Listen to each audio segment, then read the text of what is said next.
Did you go to Nautilus for middle school? Oh my goodness. Oh my goodness. I'm sorry to see you there. I always wondered what happened to you, sir. Oh my goodness. This is the nicest kid in middle school. From the nicest kid to the defendant, a story of lost chances. The classroom, Nautilus Middle School, late, 1970. The bell rang, and the hallways of Nautilus Middle School in Miami Beach filled with the chatter of teenagers. Among them was a polite, smiling boy named Arthur Booth, always the first to hold the door, the one who played football with everyone, even the girls who wanted in on the game. Sitting a few desks away was Mindy Glazer, who noticed how Arthur seemed different from the others, kind, respectful, the kind of kid teachers called the nicest in class. They shared laughs on the field, traded stories between periods, and promised each other, like all kids do, that life would turn out great.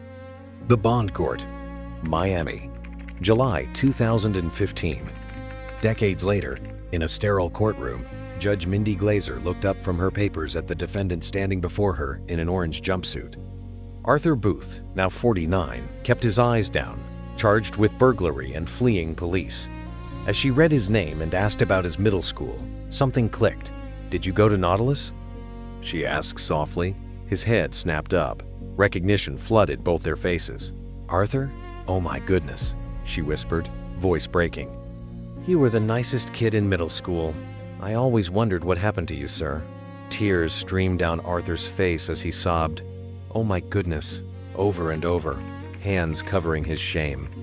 The judge, fighting her own tears, set bond and wished him well, hoping this moment might wake something inside him. The courthouse steps, April 2016. 10 months later, spring sunlight warmed the steps outside the Miami-Dade courthouse. Arthur Booth, freshly released after serving his sentence, waited nervously. Judge Glazer had arranged to meet him not as a judge this time, but as an old classmate. When she appeared, they embraced like long-lost friends. She told him she believed in him, urged him to get help for the addiction that had derailed his life, to find work and stay free. He thanked her through tears, promising he would try. For a moment, it felt like second chances were real. The streets of Miami, summer 2024. Years slipped by quiet. No headlines, no arrests. Hope lingered. Then, in the heat of August 2024, an elderly man had his gold chain snatched by a man pretending to be a plumber. An 83-year-old woman led a water inspector into her home, only to lose a bracelet she'd carried from Cuba. Surveillance cameras and pawn shop records all pointed to the same man, Arthur Booth, now 58. Posing as a worker with a hard hat and fake ID, he targeted the vulnerable. Police arrested him again on charges of burglary, robbery, and home invasion. The promise from 2016 had broken. The courtroom again, August 2024. Once more, Arthur Booth stood before the bench in handcuffs. Judge Mindy Glazer looked at him and recognized him instantly.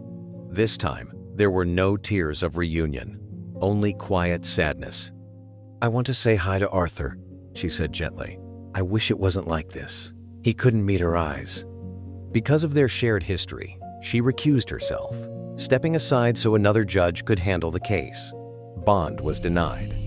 Arthur was led away, the door closing on a story that began with childhood promise and ended, for now, behind bars. A good beginning does not guarantee a good ending. Kindness, talent, and second chances mean little without personal responsibility and the courage to change. No matter how much others believe in us, the hardest and most important work is choosing a better path and must be done by ourselves. Thank you for watching. Please like, comment, follow, and subscribe.